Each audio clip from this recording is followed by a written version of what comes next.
कहानी की शुरुआत में फेरो ओलिवेटी नाम के एक बिलियनियर को दिखाया जाता है जो कैलिफोर्निया का एक सक्सेसफुल बिजनेसमैन होने के साथ ही एक प्लेबॉय भी होता है।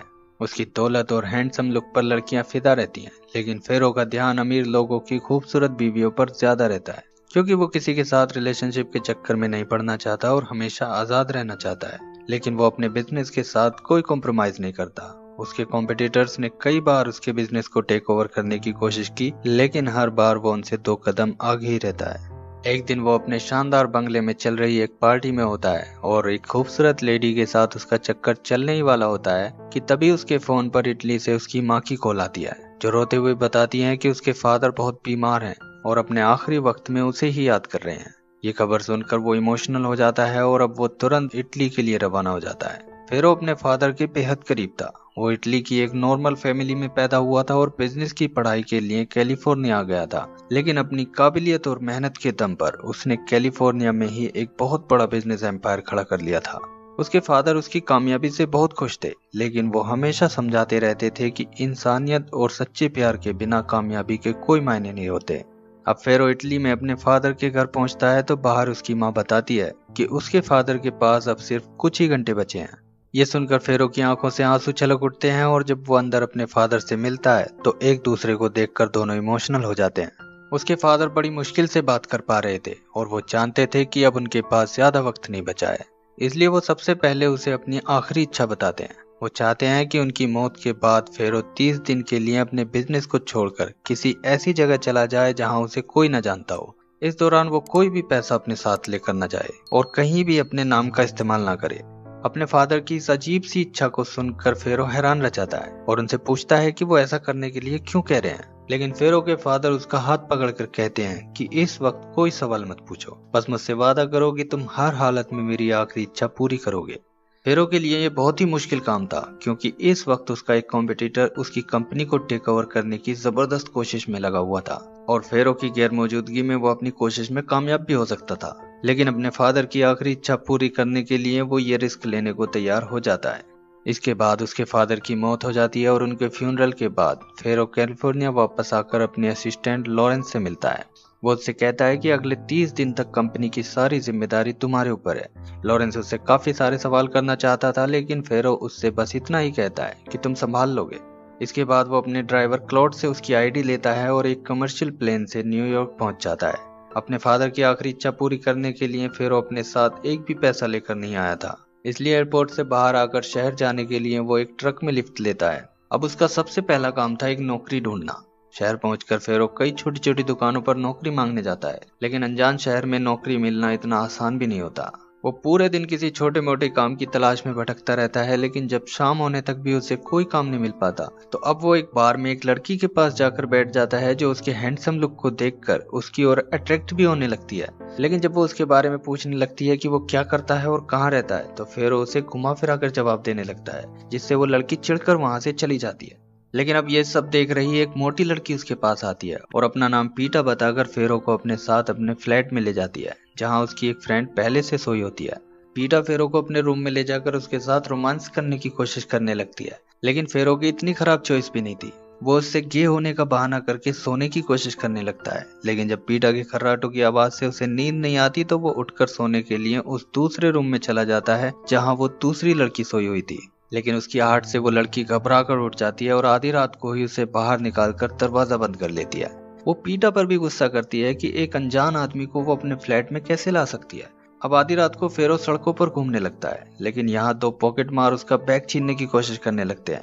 फेरो उनमें से एक की नाक तोड़कर वहां से भागने लगता है और उनसे बचने के लिए एक मकान की बालकनी में छिप जाता है, लेकिन मकान का मालिक उसे चोर समझकर पुलिस को फोन कर देता है और फेरो की पहली रात पुलिस कस्टडी में कटती है, जहां एक साइको क्रिमिनल उसे पूरी रात परेशान करता है। अब सुबह को पुलिस फेरो को छोड़ देती है क्योंकि उन्हें ये पता चल गया था कि वो उन पॉकेट मारों से बचने के लिए उस मकान में छिपा था और कोई चोरी नहीं कर रहा था। फेरो ने कल से कुछ नहीं खाया था, उसे बहुत तेज भूख लगी थी, इसलिए वो पुलिस स्टेशन में लगे फोन के पास रखे 50 सेंट उठा लेता है और एक दुकानदार से जाकर कहता है कि मेरे पास 50 सेंट और एक ब्रांडेड कॉन्डोम का पैकेट है, क्या इसके बदले में तुम मुझे खाना दे सकते हो। दुकानदार को ये कोई बेहुदा मजाक लगता है और वो उसे खाना देने से मना कर देता है। इसके बाद फेरो एक पार्क में पड़ी बेंच पर जाकर लेट जाता है, लेकिन दोपहर होने तक उसकी भूख बर्दाश्त से बाहर होने लगती है। इसलिए वो एक ठेली वाले के पास जाता है जो कि हॉट डॉग बेच रहा होता है। एक हॉट डॉग का प्राइस $2 होता है, लेकिन फिर भी वो हिम्मत करते हुए कहता है कि मेरे पास सिर्फ 50 सेंट है, इतने में अगर तुम्हारे पास कुछ हो तो मुझे दे दो। ठेली वाला एक गरीब इंसान था जो फेरो के हालात समझ जाता है और वो मुस्कुराते हुए उसे एक हॉट डॉग बना कर दे देता है। फेरो उसे वो 50 सेंट देने लगता है, लेकिन ठेली वाला कहता है कि ये उसकी तरफ से फ्री में है। फेरो उसे देखता रह जाता है और उसे समझ में नहीं आता कि इस वक्त वो उससे क्या कहे। फिर भी वो उससे उसका नाम पूछता है जो कि एंजेलो होता है और उसका बार बार शुक्रिया करता हुआ वहां से चला जाता है। अब फेरो की भूख शांत होती है तो वो एक डस्टबिन पर रखे न्यूज़पेपर को उठाकर उसमें कोई नौकरी तलाश करने लगता है, लेकिन तभी उसे एक मिनी ट्रक से हल्की सी टक्कर लग जाती है और वो जमीन पर गिर जाता है। ये देखकर ट्रक का ड्राइवर भागकर फेरो के पास आता है और उसे उठाने में मदद करने लगता है। वो ट्रक ड्राइवर उससे बार बार माफी मांगता है और अपना नाम फ्रेड बताकर उसे अपने ट्रक में बिठा लेता है। फ्रेड अपनी गलती सुधारने के लिए फेरो से पूछता है कि क्या वो उसकी कोई मदद कर सकता है। फेरो कहता है कि इस वक्त वो किसी काम की तलाश में है। ये सुनकर फ्रेड उसे अपने एक कस्टमर के बारे में बताता है जिसे एक पर्सनल ड्राइवर की जरूरत है। वो उसे वहां ले जाता है, जिसके बाद फेरो उसका शुक्रिया करके अंदर चला जाता है। अंदर मिस्टर कर्टिस नाम का एक आदमी उसका इंटरव्यू लेता है, जिसके सामने फेरो अपना नाम क्लॉड बताता है जो कि उसके ड्राइवर का नाम था जिसकी आईडी वो अपने साथ लेकर आया था। कर्टिस उसे नौकरी पर रख लेता है और अगले दिन से काम पर आने के लिए कहता है, लेकिन कर्टिस की जवान वाइफ केट की नजर फेरो के हैंडसम लुक पर पड़ गई थी, इसलिए वो उसे आज से ही काम पर रखने के लिए कहती है, क्योंकि आज रात की पार्टी के लिए उन्हें एक वेटर की जरूरत थी। फेरो इसके लिए तुरंत मान जाता है क्योंकि उसके पास कहीं ठहरने का कोई इंतजाम नहीं था। इस तरह रात की पार्टी में फेरो वेटर का काम करता है, जहां उसे कई शराबी लोगों को बर्दाश्त करना पड़ता है। इस दौरान कर्टिस की वाइफ फेरो के आसपास ही मंडराती रहती है कि तभी वो टीवी पर एक न्यूज देखता है कि उसकी कंपनी ओलिवेटी एंटरप्राइजेज ने अपने कॉम्पिटिटर को हराकर एक बहुत बड़ा प्रोजेक्ट हासिल कर लिया है। ये न्यूज सुनकर वो बहुत खुश होता है और जब वो पार्टी में आए एक शराबी गेस्ट को उसके घर छोड़ने जा रहा होता है तो रास्ते में वो अपने असिस्टेंट लॉरेंस को फोन करके उसे शाबाशी देता है और उससे अपनी कंपनी के हर एक एम्प्लॉय को $5,000 का बोनस बांटने के लिए कहता है। ये सुनकर लॉरेंस हैरान रह जाता है क्योंकि इससे पहले फेरो वो आदमी था जो अपने एम्प्लॉयज की कोई ज्यादा परवाह नहीं करता था, लेकिन एक आम आदमी की जिंदगी की परेशानियों को झेलकर अब उसके अंदर काफी बदलाव आ चुका था। घर वापस आकर वो सोने के लिए अपने रूम में जाता है तो अंदर कर्टिस की वाइफ केट को देखकर वो शॉक रह जाता है। अब इससे पहले कि वो कुछ कह पाता, उसके दरवाजे पर कोई नॉक करता है। वो जल्दी से केट को अपने बेड के नीचे छुपा देता है और दरवाजा खोलकर देखता है। ये कर्टिस की बेटी नैन्सी होती है जो शराब के नशे में धुत होती है। तभी फिर से दरवाजे पर नॉक होती है तो इस बार फेरो नैन्सी को बाथरूम में छुपा देता है। अब वो दरवाजा खोलकर देखता है तो ये मिस्टर कर्टिस होता है। फेरो सबसे ज्यादा हैरान रह जाता है जब उसे पता चलता है कि मिस्टर कर्टिस एक बाइसेक्सुअल है और उसका फायदा उठाना चाहता है, लेकिन यहाँ फेरो चालाकी दिखाते हुए कहता है कि उसे एक ऐसी बीमारी है जो ज्यादा पास आने से फैलती है। ये सुनकर कर्टिस वहां से भाग जाता है, लेकिन उसके जाने के बाद नैन्सी बाथरूम से निकलकर बाहर आती है और एक बार फिर से फेरो को लिपटने की कोशिश करने लगती है। फेरो उसे समझाता है कि अभी तुम बहुत छोटी हो, लेकिन नैन्सी उसे पैसे देकर यह सब करने के लिए मजबूर करने की कोशिश करती है। लेकिन जब वो उसकी कोई बात नहीं सुनता तो नैन्सी उसे घमंडी बताते हुए गुस्से में वहां से चली जाती है। अब नंबर आता है कर्टिस की वाइफ केट का, तो फेरो उसे नहीं भगाता क्योंकि आखिर में वो एक प्ले बॉय था और खूबसूरत शादीशुदा औरतें उसकी पहली चॉइस थी। अगले दिन फेरो कर्टिस को उसके ऑफिस ले जाने लगता है तो कर्टिस उससे नजरें चुराते हुए रात वाली बात को किसी से न बताने के लिए कहने लगता है, लेकिन फेरो उसकी बात को काटते हुए कह देता है कि उसे नहीं पता वो किस बारे में बात कर रहा है। ये सुनकर कर्टिस को कुछ राहत मिलती है और अब वो फेरो के साथ अपने ऑफिस आ जाता है जो कि एक रियल एस्टेट एजेंसी होती है। फेरो यहाँ उसी लड़की को देखकर हैरान रह जाता है जिसने उसे आधी रात को पीटा के फ्लैट से बाहर निकाल दिया था। उस लड़की का नाम डायना होता है जो कर्टिस की एजेंसी में एक रियल एस्टेट एजेंट की नौकरी करती है। फेरो उससे बात करने की कोशिश करता है, लेकिन डायना उसे इग्नोर करके अपने काम में बिजी होने का नाटक करने लगती है, जिसके बाद वो बिना कुछ कहे वहां से चला जाता है। अब ऑफिस के दूसरे एम्प्लॉयज और डायना के फ्रेंड्स फेरो के हैंडसम लुक से इम्प्रेस होकर उसी के बारे में बात करने लगते हैं और डायना से कहते हैं कि तुम्हारी जगह अगर हम में से कोई होता तो उसे कभी नहीं जाने देते। इसके 3 दिन बाद डायना ऑफिस पहुंचती है तो अपनी टेबल पर उसे एक फूलों का गुलदस्ता रखा मिलता है, लेकिन डायना कुछ नहीं समझ पाती क्योंकि इस पर किसी का नाम नहीं लिखा था। तभी वहाँ कर्टिस की कॉल आती है जो कहता है कि वो ऑफिस में अपना ब्रीफकेस भूल गया है, उसे लेकर तुरंत मेरे घर आओ। डायना कहती है कि उसे दोपहर को एक फ्यूनरल में जाना है, जिस पर कर्टिस कहता है कि मेरा ड्राइवर तुम्हें वहां लेकर चला जाएगा। डायना टैक्सी पकड़कर कर्टिस के घर पहुंचती है तो फेरो हैरान होकर उसे देखने लगता है। थोड़ी देर बाद कर्टिस के कहने पर वो उसे फ्यूनरल में लेकर चल देता है और कार चलाते हुए सामने के शीशे में से डायना को ही देखता रहता है। आखिरकार वो उसे टोक देती है तो फेरो पीटा के फ्लैट वाली बात के लिए उससे सॉरी कहता है और पूछता है कि उसे फूल पसंद आए या नहीं। ये सुनकर डायना उसके साथ थोड़ा कंफर्टेबल महसूस करती है और अब दोनों फ्यूनरल में पहुंच जाते हैं, जहां चर्च के फादर को जुकाम होने की वजह से वो कुछ ऐसी फनी हरकतें करता है जिन्हें देखकर वो दोनों मुंह छुपाकर खूब हंसते हैं। यहाँ से निकलकर फेरो डायना को कॉफी पिलाने के लिए ले जाता है, जहाँ वो उससे पूछती है कि क्या वो शादीशुदा है। इस पर फेरो कह देता है कि उसे अपनी मौज मस्ती और आजादी वाली जिंदगी पसंद है और वो किसी रिलेशनशिप में नहीं पड़ना चाहता। इस बात से डायना नाराज होकर उठकर जाने लगती है और कहती है कि वो ऐसी लड़की नहीं है जैसी वो सोच रहा है। फिर उससे माफी मांगकर उसे रोक लेता है और पूछता है कि चलो अपने बारे में कुछ बताओ। उसकी जेंटलमैन जैसी बातें सुनकर डायना कहती है कि पता नहीं तुमसे बातें करते हुए मैं इतना कंफर्टेबल क्यों महसूस कर रही हूँ, जितना किसी और के साथ कभी नहीं करती। अब वो बताती है कि शादी के 9 साल बाद उसका हस्बैंड इराकी वार में मारा गया था। तब से वो अपने मॉम डैड के पास रहती है, जो चाहते हैं कि वो फिर से किसी के साथ डेट पर जाए, लेकिन अभी तक वो अपने हस्बैंड की मौत के सदमे से बाहर नहीं निकल पाई है। ये सुनकर फेरो को उसके लिए काफी दुख होता है और वो कहता है कि अब इन सब बातों को भूलकर उसे लाइफ को एंजॉय करना चाहिए, ज्यादा नहीं तो थोड़ा ही सही, पर उसे करना चाहिए। उसकी इस बात पर डायना हंसने लगती है और इस तरह बातें करते हुए उन्हें पता ही नहीं चलता कि वो पिछले 3 घंटे से यहाँ बैठे हैं। रास्ते में भी वो दोनों काफी बातें करते हैं और अब तक डायना कहीं ना कहीं फेरो की ओर अट्रैक्ट होने लगती है। वो पहला इंसान था जिससे काफी वक्त बाद उसने अपने दिल की बात की थी और जिसने उसकी बातों को समझा था। वो फेरो को कुछ पैसे उधार देकर उसकी मदद भी करना चाहती है, लेकिन वो उसका शुक्रिया करते हुए मना कर देता है। इसके बाद जब वो डायना को उसके घर छोड़ने जाता है तो घर के बाहर डायना उसकी आंखों में देखते हुए उसे किस कर लेती है। फेरो भी उसे अगले ट्यूसडे को डेट पर चलने के लिए कहता है और वो हाँ करके अपने घर में चली जाती है। डायना के पेरेंट्स भी ये देखकर खुश होते हैं कि चलो कई साल बाद वो किसी को पसंद करने लगी है, लेकिन जब उन्हें पता चलता है कि फेरो एक मामूली ड्राइवर है तो उनकी सारी खुशी गायब हो जाती है। डायना उन्हें समझाती है कि वो रिलेशनशिप में पड़ने वाला इंसान नहीं है, इसलिए घबराने की जरूरत नहीं है, वो उससे शादी के बारे में नहीं सोच रही। अब ट्यूसडे को डायना को फेरो के साथ डेट पर जाना था, लेकिन मिस्टर कर्टिस आज उसे एक एक्स्ट्रा प्रोजेक्ट थमा देता है जो कि उसे शहर में घूमकर पूरा करना था। मगर फेरो को इससे कोई प्रॉब्लम नहीं होती और वो पूरे दिन उसके साथ घूमकर उसके प्रोजेक्ट में हेल्प करता रहता है। डायना उससे सॉरी कहती है, लेकिन वो कहता है कि तुमने डेट के लिए हाँ कर दिया, यही काफी है। इसके कई दिन बाद जब फेरो ऑफिस के बाहर खड़ा होता है तो कर्टिस की बेटी उसे घूरते हुए अंदर जाती है और थोड़ी देर बाद उसे अंदर बुलाया जाता है। आते ही कर्टिस फेरो को गालियां देते हुए नौकरी से निकाल देता है, क्योंकि नैन्सी ने उसके ऊपर उसके रूम में आकर बदतमीजी करने का इल्जाम लगा दिया था। डायना फेरो को इस तरह बेइज्जत होते हुए नहीं देख पाती और पता नहीं उसे क्या होता है कि वो मिस्टर कर्टिस को गाली देकर फेरो के साथ वहां से निकल जाती है। रास्ते में फेरो उसे कर्टिस और उसकी फैमिली की सारी बात बताता है, जिसे सुनकर वो बहुत हंसती है। अब डायना उसे डिनर के लिए अपने घर ले जाती है। घर पर उसके मॉम डैड को जब पता चलता है कि उसकी नौकरी छूट गई है तो वो परेशान हो जाते हैं। साथ ही वो उन दोनों की बढ़ती नजदीकी को लेकर भी परेशान थे, लेकिन फेरो जब बताता है कि वो थोड़े दिन बाद कैलिफोर्निया वापस चला जाएगा तो उन्हें कुछ राहत मिलती है। अब डायना फेरो को बताती है कि उसने पिछले कुछ सालों में काफी पैसे जोड़ रखे हैं, जिनसे वो अपनी खुद की एक रियल एस्टेट एजेंसी खोलना चाहती है। साथ ही वो कहती है कि इस एजेंसी में वो उसे अपना बिजनेस पार्टनर बनाना चाहती है।